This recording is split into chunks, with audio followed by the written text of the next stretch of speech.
வணக்கம் பிரியமானவர்கள். மாபெரும் விடுதலைக்கான கூட்டமானது சற்று நேரத்துக்கு முன்பாக இந்த இடத்தில் முடிந்தது. இந்த அசுத்தங்களானது இந்த இடத்தில் மக்களுடைய வாழ்க்கையிலிருந்து துரத்தப்பட்டதாய் தேவனுடைய மாபெரும் பதிலானதை விசுவாசத்தோடு எங்களோடு இணைந்திருந்த ஒவ்வொரு மக்களும் பெற்றுக்கொண்டார்கள். மிக நிச்சயமாக இந்த விடுதலையானது மக்களுடைய வாழ்க்கை மீது இந்த இடத்தில் தேவன் கொடுத்தது போல விசுவாசிக்கிற ஒவ்வொரு மக்களுக்கும் சொந்தம் என்பதை மீண்டுமாய் இந்த இடத்தில் உங்களுக்கு உறுதிப்படுத்த விரும்புறேன். ஆனா நீங்க யார் இப்படியான ஒரு கேள்வி கேட்கிறீங்களோ, ஏன் என்னுடைய வாழ்க்கையில இன்னும் இது பதிலானது இல்ல? ஏன் என்னுடைய வாழ்க்கையானது இன்னும் மாற்றம் அடையாத ஒரு வாழ்க்கையானதா இந்த இடத்துல இருக்கிறது? தடைகள், கடினங்கள், பிரச்சனைகள் என் வாழ்க்கையில மட்டும் ஏன் தேவனுடைய வேலையானது இன்னும் நிறைவேற்றப்பட முடியாத ஒரு வேலையை போல இந்த இடத்துல இருக்கு? காரணமானது என்ன? இப்படியான ஒரு கேள்வி உங்களுக்குள்ளாக இடத்துல இருந்தால் உங்களுடைய உறவு தேவனோடு எப்படிப்பட்ட ஒரு உறவானதா இந்த இடத்துல இருக்கிறது? சோதியுங்கள். தேவனோடு நீங்க வாழ்கிற வாழ்க்கை எப்படியான ஒரு வாழ்க்கையானதா இந்த இடத்துல இருக்கு? நீங்க தேவனுடைய வீட்டிற்கு இந்த இடத்தில் வரும்பொழுதும், இன்னொரு வார்த்தையிலே ஆலயத்திற்கு வரும்பொழுதும், நீங்க எப்படியான ஒருவரா இந்த இடத்தில் வருகிறீர்கள்? உங்க வாழ்க்கை எப்படியானதா இந்த இடத்துல இருக்குது என்று நீங்க சோதிக்கிற இதே சமயம் நான் உங்களுக்கு ஒரு வீடியோ இந்த இடத்துல காட்ட விரும்புறேன். இந்த வீடியோல இருக்கிற இந்த நபரை போலதான் உங்களுடைய உறவானது தேவனோடு கூட இருக்கிறது என்று நீங்கள் யோசித்தால் அல்லது புரிந்து கொள்ள வந்தால் நீங்க என்ன செய்யணுன்றதையும் உங்களுக்கு நான் இதை சொல்லிக் கொடுக்குறேன். அதற்கு முன்பாக இந்த வீடியோவை பாருங்கள் இப்பொழுதே.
மிக சரியாக இந்த நபர் தேவனோடு கூட பலனானவரா அல்லது தேவனுடைய வழிகளை விட்டு இந்த இடத்தில் பிரிந்தவரா?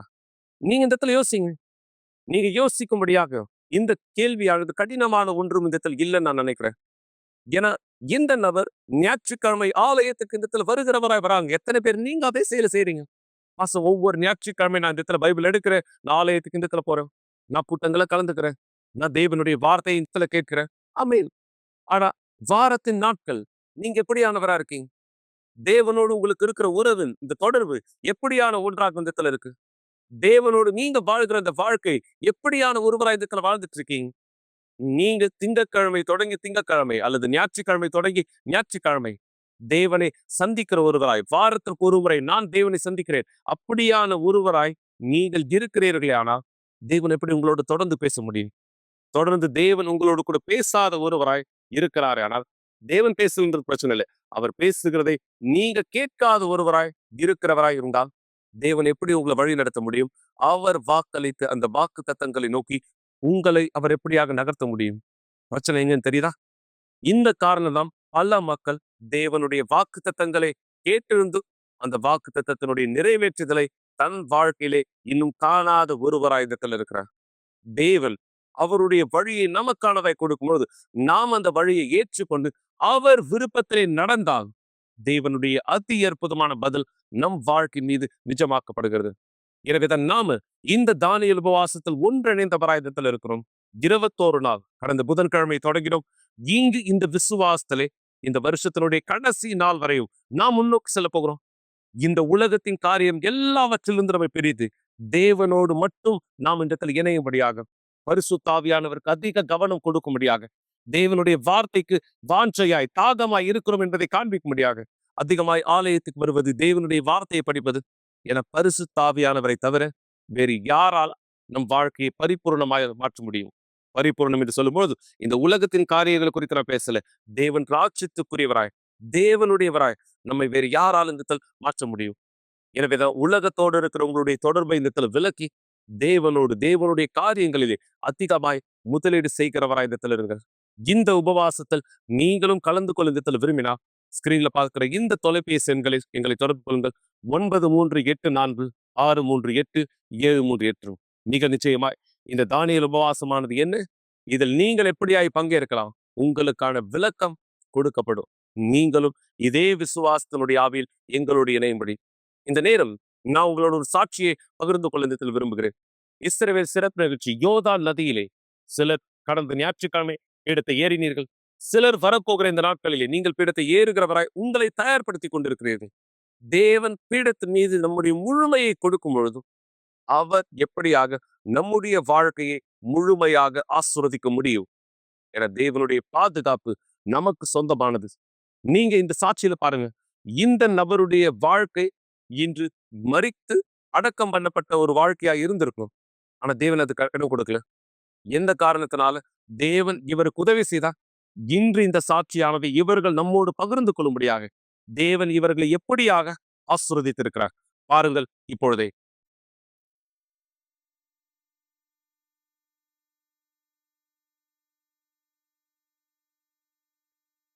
என்னுடைய மனைவி வீட்டுக்கு வர நேரத்துல ஒரு மிகப்பெரிய விபத்து நடந்து அவள் படுகாயமானாள்.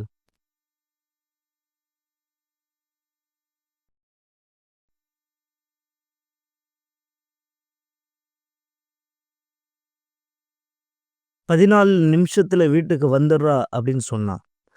14 நிமிஷம் கடந்துச்சு, வீட்டுக்கு வரல. அப்போ நான் என் மனைவிக்கு ஃபோன் பண்ணேன். யாரோ ஒருத்தர், ஒரு ஆண் ஃபோன் எடுத்து பதில் சொன்னார். எனக்கு ஒரு அதிர்ச்சியா இருந்தது. அவர் சொன்னார், "உன் மனைவி படுத்த படுக்கை ஆயிட்டாங்க." இந்த தகவலை கேட்ட உடனே என் ஆத்மா ஏதோ ஆனது போல் நேரம் மூச்சு இழுத்து விட்டு சொன்னேன். அவங்க "நீங்க யாருன்னு?" கேட்டாங்க. "நான் அவருடைய கணவன்." நான் அவர்கிட்ட கேட்டேன், "நீங்க யாரு?" "நான் ஒரு பேராமெடிக்." அப்போ அவர் சொன்னார், "உங்க மனைவி ஒரு மோசமான கார் விபத்துல சிக்கிக்கிட்டாங்க. நாங்க அவங்கள மருத்துவமனைக்கு கொண்டு செல்றோம்."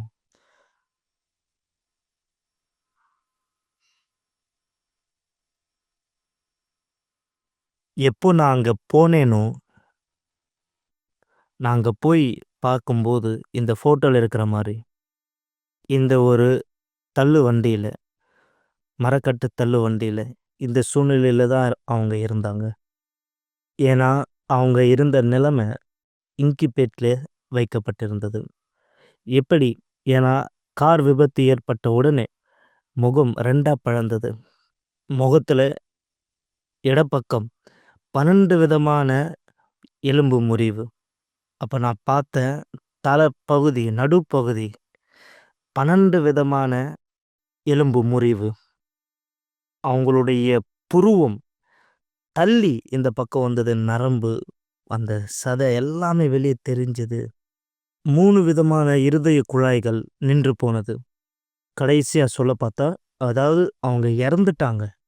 நேர்மையா சொல்லணும்னா அவங்களுக்கு இருந்தது 21 நிமிஷம்தான். 15 நிமிஷம் மருத்துவ இயந்திரங்கள் எல்லாமே நின்று போயிடுச்சு. ஒரு நரம்பு மட்டும் துடிச்சுன்னு இருந்தது. அந்த சிபிஆர்ல ரேஞ்ச் ஆனது காட்டிக்கிட்டே இருந்தது. அப்போ அவங்கள நேரா ஆப்ரேஷன் செய்யக்கூடிய இடத்துக்கு கூட்டிட்டு போயிட்டாங்க. இது ராத்திரி 11 மணிக்கு நடந்தது. என் பேரு மிலேனா. அடர்வாமாங்கிற ஸ்டேட் ஹாஸ்பிட்டல்ல நான் தியேட்டர் நர்ஸா இருக்கேன். சான் பேட்ரோங்கிற ஒரு இடத்துல நடந்த கார் ஆக்சிடென்ட் மூலமா ஒரு பேஷண்ட் நடுராத்திரி நமக்கு இந்த இடத்துல வரப்போறாங்கங்கிற செய்தி எங்களுக்கு அப்பதான் கிடைச்சது. அந்த பேஷண்ட் இருந்த நிலைமை ரொம்ப மோசமா இருந்ததுன்னு நாங்க எதிர்பார்க்கல. அவங்க வந்த விதத்தை பார்க்கும்போது அவங்க உயிர் வாழ்றதுக்கான நம்பிக்கை கூட அவ்வளவா இல்ல. ஆப்ரேஷன் செய்யக்கூடிய நேரத்துல அவங்க சொல்லியிருந்தாங்க, முகத்த வந்து தெச்சிருக்கிறோம். ஏன்னா, முகம் 2ஆ பிளந்திருந்தது. இப்படிதான் இருந்தது. அவங்களுடைய முகம் இப்படிதான் தெச்சிருந்தாங்க. ஏன்னா, மருத்துவர் சொன்ன வார்த்தை, 1% மட்டும் தான் இவங்களால இருக்க முடியும். ஒருவேளை அத அவங்களால சமாளிக்க முடியலன்னா, அவங்களுடைய கதை முடிஞ்சது.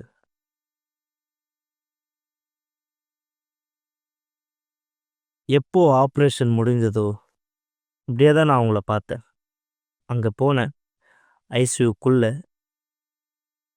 உள்ள போய் பார்க்கும்போது, இது இவங்க தானா என்னால ஞாபகப்படுத்தவே முடியல. அன்னைக்கு பார்க்கும்போது எனக்கு அந்த அளவுக்கு ஆச்சரியமா இருந்தது.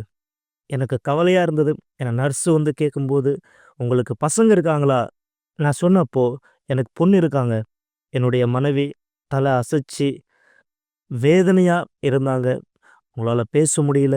நான் நெனச்சேன், என் மனைவி இறந்துட்டானா, இனிமே நான் தான் என் பொண்ணுக்கு. ஒவ்வொரு முறை நான் போய் பார்க்கும்போது, என்னுடைய மனைவிய ஐசியூல கோமா ஸ்டேஜ்ல இருந்தாங்க. மருத்துவர் சொல்ற வார்த்தை, அவங்களால உயிர் பிழைக்கவே முடியாது. நான் பெற்றுக்கொண்ட மருத்துவ ரிப்போர்ட் பார்த்தீங்கன்னா, இங்க சொல்லப்பட்ட பிரகாரம், இந்த பேஷண்ட் ஒரு கார் விபத்தில் சிக்கிக்கொண்டார். ஆகஸ்ட் மாசம் 2021 மிகப்பெரிய படுகாயத்தில் இவர் முகத்தில் காயப்பட்டார். தற்செயலாய் அவருடைய முகத்தை தேய்த்திருக்கிறோம். அவர் பிழைக்க முடியாது. இந்த செய்தி தான் எனக்கு கிடைச்சது.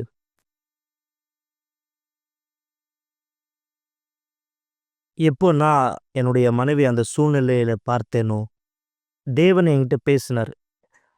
பீடம் மட்டும் தான் இதை சரி செய்ய இயலும். அந்த வார்த்தை எனக்குள்ள பலமா கேட்டுச்சு. எப்போ விபத்து நடந்ததோ, எல்லாருமே கை விட்டுட்டாங்க. ஆனா என் பீடத்தின் மேல நான் போனேன். நான் கீழ்ப்படிஞ்சேன்.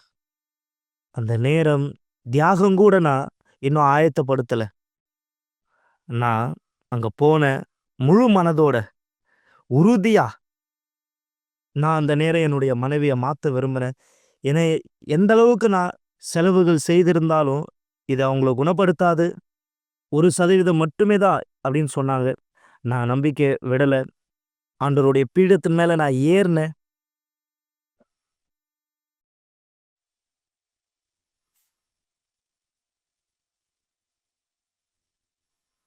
அப்போ நான் தேவன்கிட்ட பேசினேன். தேவன்கிட்ட சொன்னேன்.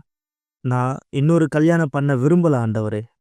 இந்த விபத்து நடக்கிறதுக்கு முன்னாடி எங்களுக்கு திருமணம் ஆகி 27 வருஷம். 2 பசங்க இருந்தாங்க. எப்படி இந்த வாழ்க்கைய நான் விடுறது? நான் இன்னொரு திருமணம் செய்ய விரும்பல. எனக்கு என்னுடைய மனைவி தான் வேணும்னு தீர்மானிச்சேன். அந்த வாரம் நான் தியாகம் செஞ்சேன். அந்த நேரம் என்னுடைய மனைவி இன்னும் கோமால தான் இருந்தாங்க. என்னுடைய மனைவி இன்னும் ஒரு வார்த்தை கூட பேசல. அவங்களால வாயத் திறந்து கூட எதுவும் சொல்ல முடியல. கொஞ்ச நாள் கழிச்சு என்ன ஆயிடுச்சுன்னா, அவங்க இருதயம் துடிக்க ஆரம்பிச்சது. என்னுடைய மனைவிக்கு 2 சகோதரர்கள் இருந்தாங்க. அவங்க ஹாஸ்பிட்டல்ல இருந்து பார்த்துக்கிட்டாங்க. அப்போ நான் அவங்கள பார்க்கும்போது ஒரு பதட்டத்தோட ஒரு மாரியா இருந்தாங்க. அப்ப நான் வந்து கேட்டேன், "என்ன நடக்குது? ஏதாவது நீ என்கிட்ட சொல்ல விரும்புறியா?" அப்ப அவங்க சொன்னாங்க, "நான் சொல்றத நீ கேட்க ரெடியா இருக்கிறியா? நான் என்ன சொல்லப் போறேன்ட்டு." "பரவால்ல சொல்லு" அப்படின்னு நான் அவங்ககிட்ட சொன்னேன்.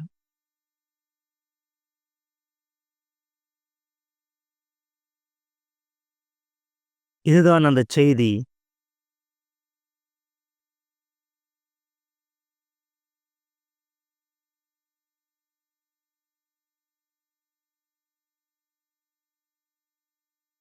நான் இங்க இருக்கேன். நான் இங்க இருக்கேன் பாஸ்டர், உயிரோட. 18 நாளுக்கு அப்புறமா தான் நான் கண் விழிச்சேன். எனக்கு ரொம்ப குழப்பமா இருந்துச்சு. நான் எங்க இருக்கேன்னு தெரியல. என்ன நடக்குதுன்னு எனக்கு தெரியல.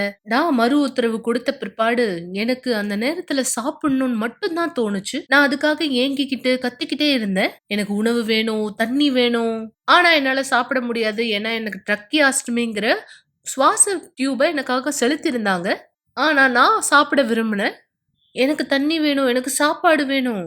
அந்த தருணத்துல தான் எனக்கு மயக்கம் கொஞ்சம் கொஞ்சமா கம்மியாச்சு. இன்டியூபேஷன்ல வச்ச என்னோட டியூப எடுத்துட்டாங்க. வெறும் ட்ரக்கியாஸ்டமிங்கிற டியூப் மட்டும் எனக்குள்ள வச்சிருந்தாங்க. சிகிச்சை முறைகள் எனக்குள்ள பலன் அளிக்குதுங்கிறது தெரிஞ்சுக்கிட்ட பிற்பாடு, எனக்கு தண்ணி குடுக்க ஆரம்பிச்சாங்க. அதற்கு மேற்கொண்டு நான் செல்ல ஆரம்பிச்சேன். 3 வருஷ காலமா அவங்கள தொடர்பு கொள்ளக்கூடிய எந்த விதமான தகவலும் எங்ககிட்ட கிடையாது. அவங்கள பத்தி செய்திகள் எனக்கு தெரியும். நான் கேட்டிருக்கேன். ஆனா அவங்களுடைய தொடர்பு தகவல் எதுவுமே எனக்கு தெரியாது. ஆனா இப்போ நான் அவங்கள நேரடியாவே பார்த்தேன். இது ரொம்பவும் சந்தோஷமா இருக்கு. மேலும் அவங்க நல்லபடியா சாதாரணமா எல்லார போல வாழ்றாங்கங்கிறத நான் தெரிஞ்சுக்கிட்டேன். நாங்க எப்படி மக்கள பாத்துக்கிறோமோ, அந்த மாதிரி இன்னைக்கு அவங்க மக்கள பாத்துக்கிறவங்களா இருக்காங்க. எங்களால உறுதியா சொல்ல முடியும். இந்த பேஷண்ட் உண்மையாவே தேவனுடைய அதிசயத்தினால உயர்த்தப்பட்டவங்களா இருக்காங்க. இன்னைக்கு நான் எங்க இருக்கேன்? என்னுடைய குடும்பத்தாரோட இருக்கேன். என் கணவரோட இருக்கேன்.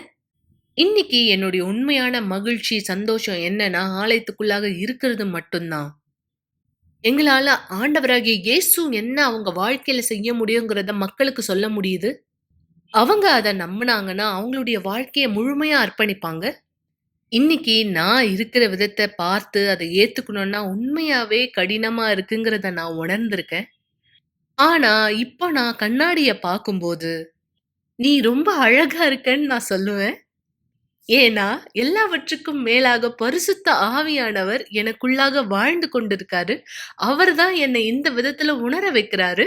சில நாட்களுக்கு முன்னாடி என்னுடைய கணவர் கேலி செஞ்சு சொன்னாரு, "இங்க பாரு, உனக்கு இங்க ஒரு கண்ணு கிடையாது. ஆனா பரலோகத்துல உனக்கு 2 கண்களும் இருக்கும்னு" சொன்னாரு. இது உண்மை. எனக்கு 1% உயிர் வாழ தான் வாய்ப்பு இருந்தது. மேலும் என் குடும்பத்தார் இடத்துல சொல்லியிருந்தாங்க, இறுதி சடங்குல வைக்க திறந்த வழியா இருக்கிறதுக்காக என்னுடைய முகத்த தைப்பாங்கன்னு.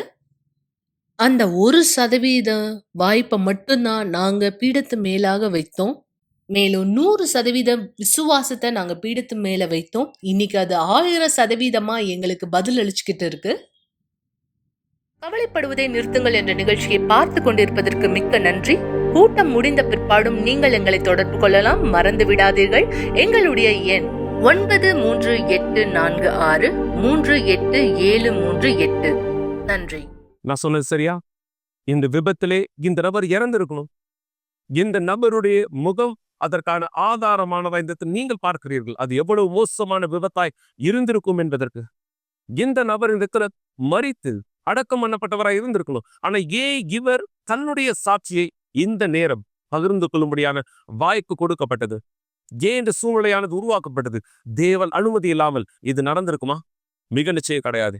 பரிசுத்த ஆவியானவர் நமக்கு இந்த இடத்தில் காண்பிக்கிற அவருடைய வல்லமையான கரம் இன்றும் இந்த நாளிலும் யாரெல்லாம் விசுவாசிக்கிறார்களோ அவர்கள் மத்தியிலே வேலையானதை செய்ய முடியும் என்பதை குறித்து. எனவேதான் மக்களே, நீங்க யாரும் உங்களுடைய தீர்மானத்தை எடுத்தவரா இருக்கீங்களோ உங்களுடைய முழு வாழ்க்கை தேவனுடைய கைகள் ஒப்படைங்க. ஏன்னா உங்க வாழ்க்கையில உங்க கையில உங்க வாழ்க்கை நீங்க உடையவரா இருப்பீங்கன்னா அந்த வாழ்க்கைக்கு உங்களால் என்ன செய்ய முடியும்? உங்களுடைய பலன் என்னவோ அது மட்டும்தான். ஆனா அது தேவனுடைய கைகளின் இடத்தில் வைக்கப்பட்டால், தேவனுடைய கைகளில் அர்ப்பணிக்கப்பட்டால் அந்த வாழ்க்கையை தேவன் எப்படியான விதத்தில் பார்த்துக் கொள்வார். அப்படியானதை தான் தேவன் உங்களுடைய வாழ்க்கைக்குள்ளாக செய்யும்படி இந்த விரும்புகிறார். நீங்கள் அவருக்கு அனுமதியானது இந்த கொடுக்கும் பொழுதும், பரிசுத்த ஆவியானவருடைய கைகளை உங்களுடைய முழு வாழ்க்கையானது நீங்கள் வைக்கும் பொழுதும் தேவன் வித்தியாசத்தை ஏற்படுத்துகிறார். இந்த நபருக்கு ஏற்படுத்தியது போல இந்த நேரம் உங்களோட சேருங்க. பரிசுத்த ஆவியினுடைய அபிஷேகத்துக்கும் தேவனுடைய வல்லமையை நீங்கள் இந்த பெற்றுக்கொண்டு அவருடைய பலனை நீங்கள் கைப்பற்றும்படியாக நம்ம ஜெபிக்கிறதுக்கு முன்பாக இந்த சாட்சியானது பாருங்க. இந்த சாட்சியை தொடர்ந்து நான் உங்களோடு சேர்ந்து பரிசுத்த ஆவியானவருடைய பிரசன்னத்தை உங்கள் மீது இந்த அறிக்கிடும்படியாக தேவனுடைய வல்லமையிலே பலனை, விடுதலை, ஆசீர்வாதத்தை அறிக்கிடும்படியாக ஜெபத்திலே ஒன்றிணைவே. இந்த சாட்சியை பாருங்கள் குழந்தை. நான் நினைச்சேன் என் வாழ்க்கை எதுக்கும் பிரயோஜனம் இல்லைன்ட்டு. எல்லாமே முயற்சி எடுத்து என் வாழ்க்கை அழிக்கப்பட்டதா இருந்தது. என்னுடைய திருமண வாழ்க்கை, பண வாழ்க்கை, என்னுடைய எதிர்காலம் எல்லாமே அழிக்கப்பட்டதா இருந்தது. இந்த ஒரு சமயத்துல தான் என் மனைவிக்கு துரோகமானதை நான் செய்தேன். நான் வளர்ந்தது கெடுக்கப்பட்ட ஒரு மோசமான குடும்பத்திலிருந்து வந்தவன். என்னுடைய அப்பா, என்னுடைய அம்மாவ வந்து கட்டாயப்படுத்தி கெடுத்துருவாரு. நெறைய தடவ அந்த மாரி செஞ்சிருக்காரு. எப்போ நான் சிறு வயதா இருந்தேனோ, 6 வயசா இருக்கும்போது, அப்ப நான் பார்த்தேன் என்னுடைய அப்பா வந்து ஒரு ஆல்கஹால் பாட்டில வந்து எடுத்து என்னுடைய அம்மாவுடைய மண்டைய உடைச்சாரு. அது மட்டும் இல்லாம, சமையல் அறைக்கு போயிட்டு அங்க நெருப்ப கையில வச்சுக்கிட்டு, "உன்ன கொலை பண்ருவேன், உன்னுடைய பசங்களையும் கொலை பண்ருவேன்." இந்த மாரி பேசினாரு. அந்த வார்த்தை என் மனசுல ஆழமா பதிஞ்சது. ஏன்னா, என்னுடைய அப்பா என்னையும், அம்மாவையும், தம்பியும் பாதுகாப்பா இருக்க வேண்டியவரு. ஆனா, என்னுடைய அப்பா அந்த மாரி செய்யல. எப்போ நான் வளர ஆரம்பிச்சேனோ, ஒரு 12, 13 வயசு ஆகும்போது, கடைசியா என்னுடைய அம்மா வந்து விவாகரத்து செஞ்சுக்கிட்டாங்க. பிற்பாடு நான் யோசிச்சேன், என்னுடைய அப்பாவ போல நான் இருக்க மாட்டேன் அப்டின்ட்டு. ஆக்ரோஷமா, கோவமா, முறைகேடா இப்டி இருக்க மாட்டேன்னு நான் நெனச்சேன். ஆனா, எப்போ நான் வளர ஆரம்பிச்சேனோ, அதே போல தான் நான் மாறிட்டேன். எல்லோரையும் காயப்படுத்துற ஒரு ஆக்ரோஷமானவனா மாறிட்டேன். ஏதாவது ஒரு சம்பவங்கள் நடந்தா, சரி நடந்துச்சு அப்டின்ற எண்ணத்துல இருந்தேன். பிரச்சனைய வந்து எதிர்த்து நிக்கக்கூடியவனா இல்ல. நான் கஷ்டப்பட்டு வேல செஞ்சேன். அது மட்டும் இல்லாம யுகேக்கு நான் போகணுன்ட்டு தீர்மானிச்சேன். அங்க நான் என்னுடைய மனைவிய சந்திச்சேன். நான் வளரும்போது என்னுடைய வீடு சந்தோஷமா இருந்தது. என்னுடைய பெற்றோர்கள் சந்தோஷமா இருந்தாங்க அவங்களுடைய திருமண வாழ்க்கையில. அதே தான் எனக்கும் வேணும்னு நெனச்சேன். எனக்கும் ஒரு குடும்பம் இருக்கணும்னு ஆசைப்பட்டேன். நாங்க திருமணம் பண்ணிக்க முடிவெடுத்தோம். எல்லாமே சரியா போயிட்டு இருந்தது. சந்தோஷமா இருந்தோம். அவர் எப்பவுமே என்ன அடிச்சதில்ல. எப்பவுமே பொறுமையா இருப்பாரு. எங்களுக்குள்ள வாக்குவாதம் வரும்போது அவர் எனக்கு அமைதி சிகிச்சை குடுப்பாரு. அமைதியா இருப்பாரு. இல்லன்னா வந்து வெளியில போயிடுவாரு. நான் சொல்லுவேன், "இல்ல நம்ம பேசணும். இத பத்தி பேசலாம்" அப்படின்னு சொல்லும்போது, அது அவர் வேணான்னு சொல்லிடுவாரு. ஆனா வெளிப்புறத்துல பார்க்கும்போது எல்லாமே சரியா இருக்கிற மாரி இருந்தது. எங்களுக்கு வேலையானது இருந்தது. நாங்க சொந்தமா பிசினஸ் பண்ணலான்னு இருந்தோம். பிற்பாடு நான் கர்ப்பம் தரித்தேன். எங்களுக்கு முதல் பெண் குழந்தை பொறந்தது. அதுக்கப்புறம் என்னுடைய வியாபாரத்துல பணப்பிரச்சனையான தொடங்க ஆரம்பிச்சது. எங்கள ஆலயத்துல வந்து கலந்துக்கும்படி கூப்ட்டுருந்தாங்க. நாங்க தேவன விட்டு அதாவது நான் தேவன விட்டு தூரமா இருந்தேன். என்னுடைய மனைவி வந்து கூப்பிடுவாங்க, "சர்ச்சுக்கு வா" அப்டின்ட்டு. எப்போ சில கடினமான சூழ்நிலைகள் வரும்போது நான் போவேன். அது அது மட்டும் இல்லாம சில நேரத்துல கஷ்டங்கள் அதிகமாகும்போது, "சரி நான் பார்த்துக்கிறேன்" அப்டின்ற ஒரு எண்ணம். குடும்பத்துக்காக செய்யணுன்ட்டு, குடும்பத்த காப்பாத்தணுன்ட்டு தேவனுடைய பிரசன்னத்த விட்டு தூரமானேன். எப்போ அது மாரி செய்ய ஆரம்பிச்சோன்னு, என்னுடைய வாழ்க்கை ரொம்ப கஷ்டமாயிருச்சு. பண வாழ்க்கை தோற்கடிக்கப்பட்டதா மாறிச்சு. எல்லாமே அழிக்கப்பட்டதா ஆயிடுச்சு. குடும்பம் அழிக்கப்பட்டதா மாறிச்சு. ரொம்ப மோசமாயிடுச்சு. நான் இருளா மாறிட்டேன். அப்போ என்னுடைய யோசனை இருளா இருந்தது. தற்கொலை எண்ணம். அது மட்டும் இல்லாம, தேவனுடைய பிரசன்னத்த விட்டு எப்போ போனேனோ, நான் செஞ்ச என் வாழ்க்கையில மிகப்பெரிய தவறா இருந்தது. எனவே நான் என்ன வெறுமையாக்கிட்டேன். ஆண்டவர் யாருன்றது தெரியாம இருந்தேன் இத்தன நாளா. எனக்குள்ளாக, என் வீட்டுக்குள்ளாக நான் அழிக்கப்பட்டவனா நான் இருந்தேன். ரொம்ப கஷ்டத்த குடுக்கக்கூடியவனா. என்னுடைய சொந்த வீடு எனக்கு வீடா கூட தென்படல. அது மட்டும் இல்லாம வெளிய நான் நடந்து போவேன். நெறைய நேரத்த வீணடிப்பேன். நான் கவனிச்சேன் அவர் இனிமேலும் சந்தோஷமா இல்லன்னு. நான் அவர்கிட்ட கூட சொன்னேன், "நம்ம ரூம்மேட் கிடையாது. நம்ம ஃப்ரெண்ட்ஸ் மாரி இல்ல" அப்படின்ட்டு. நாங்க ஒண்ணா தங்கியிருந்தோம். ஆனா நண்பர்கள போல இல்ல. நாங்க பேச மாட்டோம். நான் ஏதோ ஒரு விதத்துல சந்தோஷமாவே இல்ல. நான் அவர்கிட்ட பேசினேன். அவர் புரிஞ்சுக்கவே இல்ல. நான் என்ன சொல்ல வரேனோ, அத அவர் புரிஞ்சுக்கவே மாட்டாரு. அது உண்மையாவே கடினமா இருந்துச்சு. என் வாழ்க்கையில பெரிய தவறு பண்ணிட்டேன். என்னுடைய மனைவிக்கு துரோகம் பண்ணிட்டேன் நானு. எங்க அப்பா தான் முதலாவதாக கண்டுபிடிச்சாரு. என்னுடைய கணவர் எனக்கு துரோகம் செய்றது. என்னுடைய கடைக்கு எப்பவுமே ஒரு பெண் வருவாங்க. என்னுடைய கணவரோட நட்புறவானது ஏற்படுத்துனாங்க. எங்க அப்பா அத கண்டுபிடிச்சுட்டாரு. எங்க அப்பா தியாகுவ கேட்டாரு. தியாகு எல்லாத்தையுமே அவர்கிட்ட சொல்லிட்டாரு. அப்புறம் வந்து தான் என்கிட்ட சொன்னாரு. அவங்க ரொம்ப கோவமா இருந்தாங்க. அப்போ சர்ச்சுக்கு அருகாமையில நான் இருந்தேன். தீர்மானிச்சேன் என் வாழ்க்கைய நான் மாத்தணும் அப்படின்னு சொல்லி. நான் எப்படியா இருந்தேனோ, அதே போல இனிமேலும் நான் அப்படி வாழ மாட்டேன் அப்படின்னு தீர்மானிச்சேன். அந்த நாளில் எனக்கு விடுதலையானது கிடைச்சது. அதுக்கு அடுத்த நாள் நான் வந்து இந்த மாரி நகரத்துக்கு போயிருந்தேன். அங்க வந்து என்னுடைய சகோதரோடு கூட நான் படுத்திருந்தேன். அது மட்டும் இல்லாம, நான் அடுத்த நாள் ஃபோன் பண்ணி அவகிட்ட சொன்னேன். என்ன நடந்ததோ எல்லாத்தையும் நான் வந்து அவகிட்ட சொல்லியிருந்தேன். நேர்மையா எல்லாமே சொல்லிட்டேன். அவர்கிட்ட இருந்து எனக்கு ஒரு கால் வந்தது. நான் கவனிச்சேன் அவருடைய நேர்மைய. அவர் ஆலயத்துக்கு வரணும்னு நெனச்சாரு. நான் கூப்பிட்டதால இல்ல. அவர் உண்மையாவே மாறணும்னு நெனச்சாரு. அதனால தான் நான் தீர்மானம் எடுத்தேன் நானும் மாறணும்னு. நாங்க கூட்டத்துல கலந்து கொள்ள தொடங்குனோம். தண்ணீர் ஞானஸ்தானம் எடுத்தோம். நாங்க எங்களுடைய வாழ்க்கையை தேவனுக்கு கொடுக்க தேவனுடைய விஷயங்கள் எல்லாமே கவனமா எடுத்துக்க ஆரம்பிச்சோம். என்னுடைய திருமண வாழ்க்கையை சரிப்படுத்திக்கிறதுக்காக மட்டும் இல்ல, எங்களுக்கு முழுமையான மாற்றம் தேவைப்பட்டுச்சு.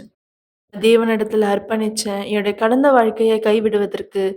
அதுக்கப்புறம் நான் அவரை மன்னிச்சேன். நாங்க 2 பேரும் சேர்ந்து தேவனிடத்துல போராடினோம். பிற்பாடு உண்மையாகவே பரிசுத்தாவி தேட ஆரம்பித்தேன். அந்த நேரம் சிறப்பு நிகழ்ச்சியானது துவக்கப்பட்டதாக இருந்தது. நான் தேவனிடத்தில் ஏறினேன். அப்போ ஆண்டவர்கிட்ட சொன்னேன், ஆண்டவரே, நான் என்னுடைய எல்லா வாழ்க்கையும் அர்ப்பணிக்கிறேன். ஒன்று எல்லாமே அப்படி இல்லை, எதுவுமே இல்லை. 100% என்னை வைக்கிறேன். எனக்கு மாற்றம் வேணும், விடுதலை வேணும். நான் உன்னை பின்பற்றுறேன். நான் உமக்கு ஊழியம் செய்வேன். உம்முடைய பிள்ளையா நான் இருப்பேன். பிற்பாடு எனக்கு பரிசுத்தாவி கிடைச்சாரு. இன்னைக்கு என்னோட திருமணத்தை, என்னுடைய பண வாழ்க்கைய எல்லாவற்றையுமே புதுப்பிச்சு குடுத்துருக்காரு. என்னுடைய திருமண வாழ்க்கை சந்தோஷமா இருக்கு. எனக்கு இப்ப 2 குழந்தைங்க இருக்காங்க. 6 வருஷமா நாங்க ஒண்ணா வாழ்ந்துட்டு இருக்கோம். தேவனுடைய ஊழியத்தை நாங்க 2 பேரும் ஒண்ணா செய்றோம். எங்களுடைய குழந்தைங்களுக்கு தேவனுடைய வழிகளை கற்றுக் கொடுக்கிறோம். நாங்க அவங்களுக்கு உதாரணமா இருக்கோம். அப்புறம் இந்த சாட்சியானது அவங்களுக்கும் ஆசீர்வாதமா இருக்கும். என்னுடைய செயல்கள் எல்லாமே வித்தியாசமா இருந்தது. என் திருமண வாழ்க்கை வித்தியாசமா இருக்கு. எப்போ நான் துவங்கினேனோ அந்த நாள் முதல் கொண்டு ஒரு வாழ்க்கை, அதாவது உண்மையான வாழ்க்கைய வாழணும். தேவனுடைய வாழ்க்கையா நான் வாழணும்னு நெனச்சேன். தேவன் எப்படி வாழ்க்கை வாழணும்னு நெனச்சாரோ அதுபோல நான் செய்தேன். பிற்பாடு தேவனுக்கு அதிகமா ஊழியம் செய்ய ஆரம்பிச்சேன் சிறந்த வகையில. என்னுடைய பண வாழ்க்கை உயர்ந்துகிட்டே இருந்தது. எல்லாம் புதுப்பிக்கப்பட்டது. என்னுடைய குடும்பம் புதுப்பிக்கப்பட்டது. என்னுடைய எதிர்காலம் மாறி இருக்கு. இன்னைக்கு எல்லாமே சந்தோஷமா இருக்கு. என் வாழ்க்கை சந்தோஷமா இருக்கு.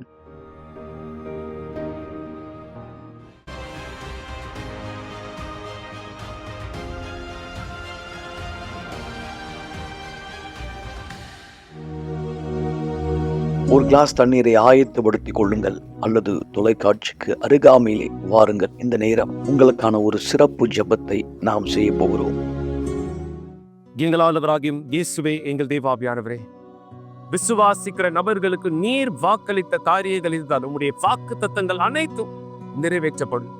என் தேவனே, நானவராக இயேசுவே, இந்த நேரம் யார் ஒரு விதமான குற்ற உணர்ச்சியிலே தன் வாழ்க்கை வாழ்ந்து கொண்டிருக்கிறாரோ, இவர் செய்த ஒரு காரியத்திற்காய் அல்லது இவர் பார்த்த ஒரு விஷயத்தை இந்த இடத்தில் தேவனீர் மறைத்தார், அல்லது இவர் இந்த இடத்தில் சொல்லி இருக்க வேண்டிய காரியத்தை இன்னும் சொல்லாமல் இந்த இடத்தில் இருக்கிறார்.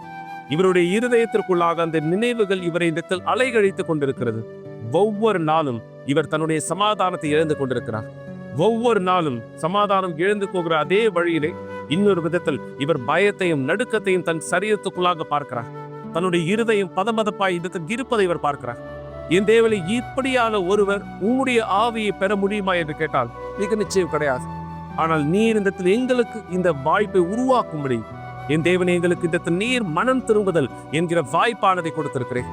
தன்னுடைய பாவங்களாய், தன்னுடைய தவறுகளாய், அழுக்கான வாழ்க்கையாய் யாரெல்லாம் தேவனை உமக்கு விரோதமான காரியங்களை செய்து கொண்டிருக்கிறார்களோ அந்த பாவத்தை நிறுத்துவதற்காக, ஆம் பரிசுத்த ஆவியானவரே, இதோ இந்த நபர் யார் தன்னுடைய பாவங்களை கைவிட்டு உம்மோடு புது வாழ்க்கை பெற்றுக்கொள்ள நேர்மையான இருதயத்தோடு தன் விசுவாசத்தை காண்பிக்கிறாரோ இந்த நபரை மன்னியும் தேவனே. இவருக்குள்ளாக நீர் பார்க்கிற இந்த மனம் திரும்புதலின் ஆவி நிமித்தம் இவருடைய பாவங்கள் அனைத்தும் மன்னிக்கப்படட்டும். பரிசுத்த ஆவியை நீர் இவர்களுக்குள் இந்த வாசம் பண்ணி உம்முடைய பிரசன்னத்தில் இவர்களது வாழ்க்கையை வழி நடத்தும். இவரையும் என் தேவனருடைய வாழ்க்கையும் இவருடைய வீட்டையும் விசுவாசித்த ஒவ்வொரு செயலே உம் நாமத்தின் மகிமைக்கான சாட்சியாய் ஆசீர்வதிக்கிறேன். உன் கைகளில் ஒப்படைக்கிறேன். எங்கள் தேவனும் சர்வ வல்லவருமாய் இருக்கிற ஆண்டவராகிய இயேசு கிறிஸ்துவின் பெயரால் பரிசுத்த ஆவியானவரே, ஆமென். தேவன் உங்களோடு இந்த இடத்தில் இருக்கட்டும். நாளை இந்த இடத்துல எங்களோட விசுவாசத்தில் நீங்கள் குறிப்பாய் ஞாயிற்றுக்கிழமை காலை 9:30 மணிக்கு தவற விடாதீர்கள். தேவனோடு உங்களுடைய உறவை பலப்படுத்திக் கொள்ள மாபெரும் வல்லமை நாளாக இருக்கும். சென்று வாருங்கள். தேவன் உங்களோடு இருப்பார்.